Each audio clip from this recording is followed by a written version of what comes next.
అక్కడ GTR vehicles assembling చేస్తున్నారు కదా, అక్కడ జీటీఆర్ వెహికల్స్ అసెంబ్లింగ్ చేసిన తర్వాత ఇక్కడికి తీసుకొచ్చి ఇక్కడ పెడతారు. ఇక్కడ పెట్టిన తర్వాత ఈ GTR vehicles quality control checking నడుస్తుంది. 2 times చెక్ చేస్తారు ఈ వెహికల్స్ని.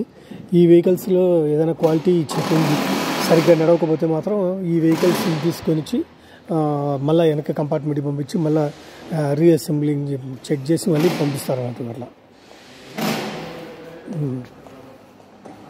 ఈ మొత్తం జీటీఆర్ వెహికల్స్, జీటీఆర్ మోడల్స్ కనిపిస్తారు కదా, ఇది జీటీఆర్ మోడల్స్.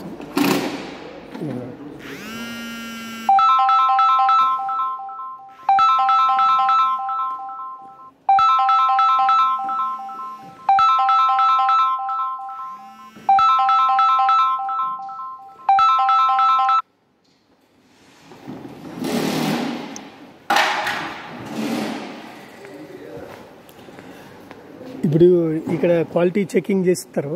ఈ క్వాలిటీ చెకింగ్ చేసిన తర్వాత